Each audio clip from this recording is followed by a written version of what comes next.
Hello from out in the Escalante country. I'm out on an explore today, just following the nudges of where my truck and I wanted to go. Ended up coming down here. I've actually been quite a ways on further down this slick rock trail to where I could look down into those canyons and be highly enticed to continue and go on out up this direction and out there to where I could look down into those canyons. That would be so good. And I can't do it today. I could, but it wouldn't be a smart thing to do it today for a very simple reason. I got out there and found the best place ever to sit and eat lunch, and found that I had left all of my food in the truck. I was so proud of myself for having all kinds of water, and my food is in the truck. So, like I said, I could keep going, but I've come far enough that I think that wisdom dictates that I go ahead and save that for another day. So I'm in my own process of getting aligned with the fact that I don't get to do what I wanted to do. And as I'm walking back to the truck, I'm thinking, as I seem to always do, one thing one does a lot when one hikes alone, is think about stuff. And maybe you would call it musing, because I'm not problem solving, I'm just wondering, and I'm watching myself, and I'm noticing some things I did out there to align myself with my disappointment that I couldn't go further. So it has me thinking about this concept we call forgiveness, because what I'm engaging in one way you could say it is self-forgiveness. And it's a really interesting concept to me because it's one I've spent a lot of years trying to get to the bottom of. What in the heck is this forgiveness thing? It's like if I can feel that it's a letting go of something.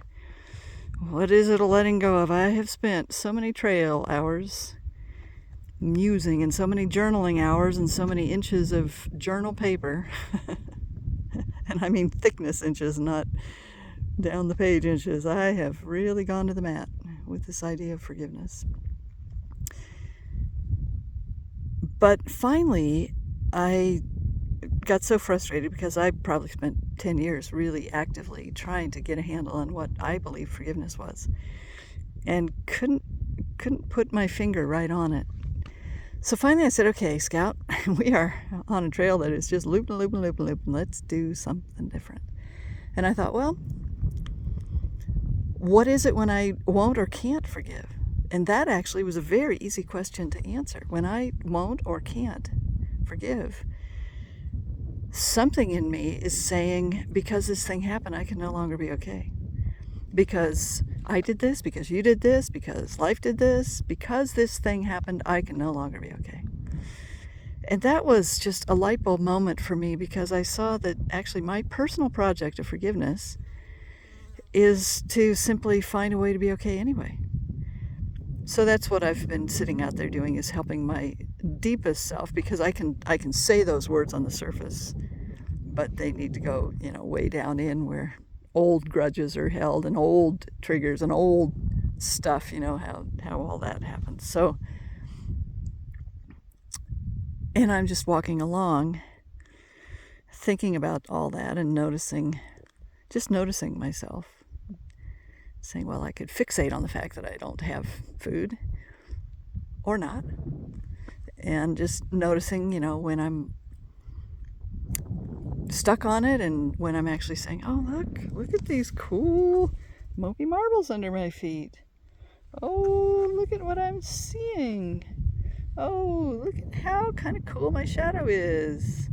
Look at how it's showing me that I forgot to bring my walking sticks, which I've committed to do. Just still trying.